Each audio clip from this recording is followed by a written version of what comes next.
हिंदू छात्री सुरक्षा दियो हिंदू छात्री सुरक्षा दियो বিজনীত ৰাষ্ট্ৰীয় পৰিষদৰ প্ৰতিবাদী কাৰ্যসূচী চিৰাং জিলাৰ বিজনীৰ সমন্বয় হোটেল চাৰিআলিত দেওবাৰে সন্ধিয়া চিৰাং জিলা ৰাষ্ট্ৰীয় ছাত্ৰ পৰিষদৰ উদ্যোগত এক প্ৰতিবাদী কাৰ্যসূচী ৰূপায়ণ কৰা হয়।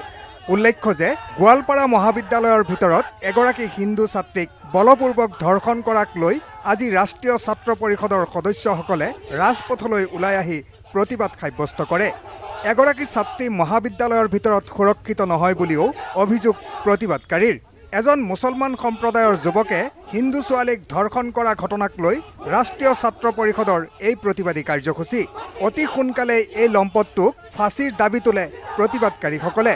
প্ৰতিবাদস্থলীত প্ৰতিবাদকাৰীসকলে অসম চৰকাৰ হাই হাই, ধৰ্ষণকাৰীক ফাঁচী দিয়ক ইত্যাদি শ্লোগানেৰে প্ৰতিবাদস্থলী উত্তাল কৰি তোলে। News desk, Bijni first 24।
Permission लोৱা নাই ন আপোনাক পাৰমিশন লৈছে নি পাৰমিশন লৈছে ইলেকশন চলি আপোনাক পাৰমিশন লোৱা নাই পাৰমিশন লোৱা নাই এটা হিন্দু ছাত্ৰীৰ লগত এনেকুৱা পাৰমিশন লাগিব নেকি স্যাৰ এটা হিন্দু ছাত্ৰীৰ লগত স্যাৰ এটা আমাৰ পাৰমিশন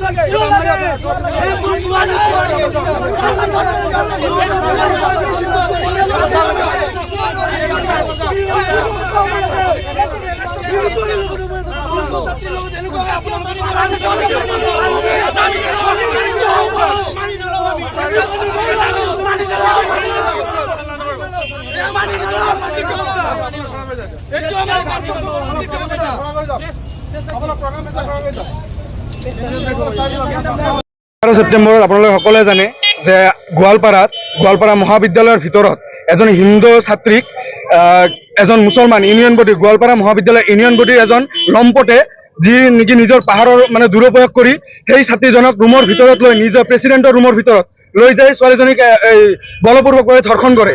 তো আজি আমি ৰাষ্ট্ৰীয় ছাত্ৰ পৰিষদ চিৰাং জিলা সমিতিৰ উদ্যোগত আজি ইয়াতে এক প্ৰতিবাদী কাৰ্যসূচীৰ জৰিয়তে এইটোৱে সকলোকে আমি সকীয়ানি দিব বিচাৰিছোঁ।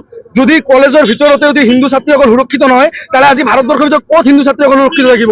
আজি কলেজৰ ভিতৰত ইউনিয়ন বডিৰ এজনে লম্পট ইউনিয়ন বডিৰ এজন মেম্বাৰে আজি ইউনিয়ন বডিৰ ৰুমত লৈ যায় হিন্দু ছোৱালী এজনক বলপূৰ্বকভাৱে ধৰ্ষণ কৰে। আৰু আজি আমাৰ এই অসম চৰকাৰৰ এই অসম প্ৰশাসন কি কৰি আছে? আজি আমি ইয়াতে প্ৰতিবাদী কাৰ্যসূচী লৈ ইয়াৰ আমাৰ পাৰমিশন লাগে। আজি আমি ৰাষ্ট্ৰীয় ছাত্ৰ পৰিষদে আজি এজন ছাত্ৰীৰ হিতৰকে আমি ইয়াতে ছাত্ৰীজনৰ ন্যায় পোৱাৰ কাৰণে আমি প্ৰতিবাদী লৈছোঁ, তাতো ইয়াতে পাৰমিশন লাগে। কি ধৰণৰ শাসন ব্যৱস্থা চলি আছে আমাৰ ভাৰতবৰ্ষত? আমি ৰাষ্ট্ৰীয় ছাত্ৰ পৰিষদে এটাই দাবী জনাইছোঁ, অতি সোনকালে এই দোষীক ৰাজহুৱা ফাঁচি দিব লাগে, অন্যথা আমি গোটেই অসমতে আমি একদম জংগী আন্দোলন আমি কৰি তুলিম। এয়া ৰাষ্ট্ৰীয় ছাত্ৰ পৰিষদে একদম সকীয়নি দি দিছোঁ মই। জয় আৰ চি বি।